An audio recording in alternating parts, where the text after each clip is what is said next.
Salve, salve pessoal, bom dia, boa tarde, boa noite. Meu nome é Doni Cortelete Stingel, aqui do canal Lista de Livros, e hoje nós falaremos sobre a obra A Consciência de Svevo, de Ítalo Svevo.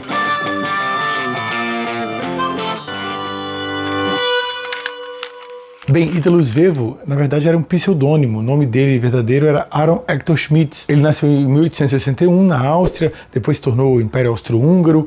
E é até interessante porque ele nasceu na região de Trieste, na cidade de Trieste, que é uma cidade que é portuária, tinha um próprio dialeto, né, o dialeto triestino, né, que existe até hoje, aliás. A gente, na verdade, vai esquecendo esse tipo de coisa, né, porque na Europa havia vários e vários pequenos dialetos, né. Havia o gaélico falado na Escócia, o córnico falado na Cornualha, havia o pomerano falado na região da Pomerânia, que hoje compõe a Alemanha. Inclusive eu moro aqui no Espírito Santo, né, e vários pomeranos vieram para cá muitos anos atrás, e eles falam pomerano até hoje, né, às vezes até a primeira língua, né, quando falam aqui, o pessoal bem do interior mesmo. E às vezes quando vão falar o português, falam com aquele sotaque bem carregado, é até bem interessante. E portanto a primeira língua do Ítalo Svevo era o dialeto triestino, como a cidade de Trieste estava dentro do Império Austro-Húngaro, né, rapidamente se tornou Império Austro-Húngaro logo na infância dele, a língua oficial da Áustria é o alemão, né?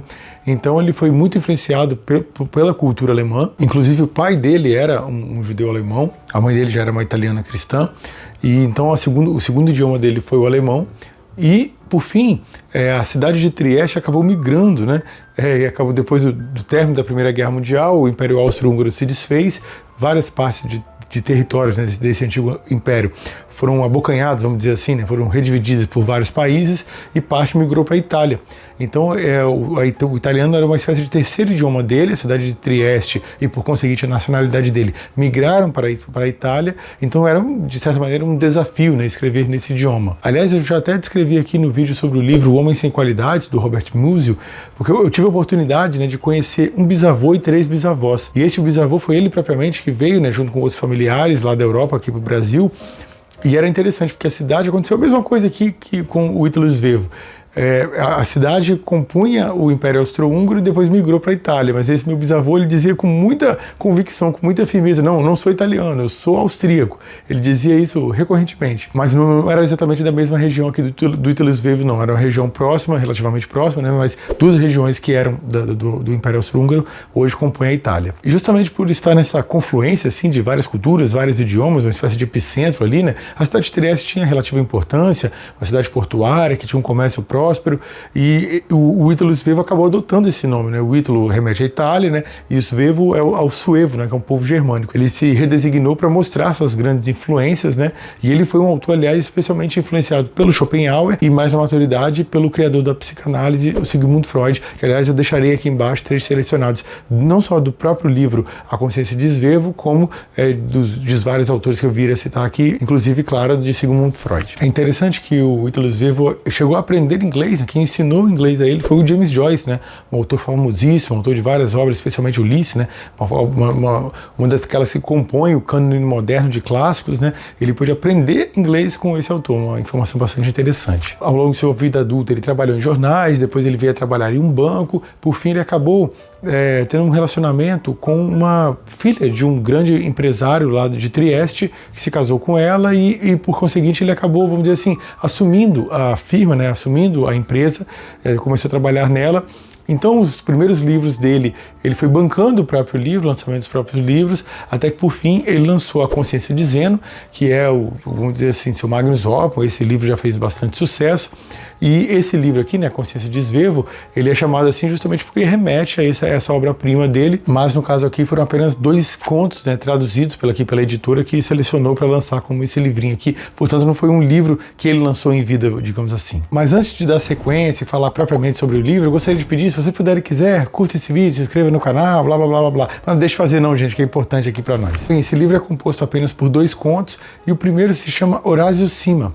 Esse conto é o seguinte: existe um narrador que acaba, vamos dizer assim, se tornando amigo de um sujeito que se muda para a cidade dele, se muda para Trieste para poder caçar, porque no território onde ele vivia isso não era permitido, né, era proibido, ali era permitido, e portanto ele se aproxima, e esse narrador ele quer aprender a caçar também, mas não tem nenhum talento, se enrola todo, se embanana todo, e esse caçador ele tem uma espécie de amante né? Aliás, amante ali, eu acredito que seja uma espécie de namorada, porque a tradução do livro aqui não foi muito favorável, não. Mas enfim, ele tem uma amante e esse sujeito, o narrador, fica ali meio que no pseudo-trisal, vamos dizer assim, né? Porque ele quer aprender a caçar e, por outro lado, essa, né, namorada, vamos considerar assim, desse caçador, o que ela gosta nesse terceiro personagem, nesse narrador, é justamente o fato de ele ser dócil, justamente o fato dele ser mais fraco, vamos dizer assim, diferentemente do cônjuge dela, né? Porque ele não é mais viripotente e tal. E esse sujeito fica ali, aquele narrador, né, vamos dizer assim, circundando ali, né, como uma nuvem em cima do casal, mas o chove não molha danado, né, o próprio caçador não tem, vamos dizer assim, grande desconfiança dele, porque não vê esse cara como enérgico, como vivaz, né, vê ele meio, vamos dizer assim, meio fraco, né. E o conto é curto e um pouquinho desleixado, sabe, não é um conto muito legal, não. Aqui e ali você vê que é um autor atilado, que é um autor inteligente, mas na média foi uma literatura um pouquinho solta, sabe. O segundo conto, ele já é um pouquinho mais completo, ele é maior, se chama A Novela do Bom Velho e da Boa Moça. E nessa história é o seguinte, existe um velho, né, como o próprio nome já aponta, né, que em certo momento ele está lá andando num bonde, ele vê uma moça muito bonita, né, bem arrumadinha, operando o bonde com certa dificuldade ali, havia uma espécie de maquinário ali, umas ferramentas que ela deveria manusear para conseguir fazer com que aquela condução andasse, e ele fica muito admirado com aquilo, né.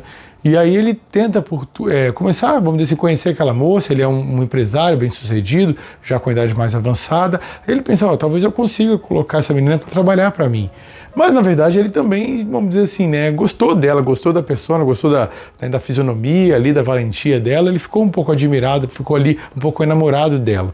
E por conseguinte, ele vai tentar estabelecer um relacionamento, o qual ele consegue, mas ele tem uma idade avançada, né? Isso vai trazer uma série de óbices, vamos dizer assim, né? E esse conto, assim, ele me lembrou muito A Trégua, do Mário Benedetti, um livraço que eu recomendo muito.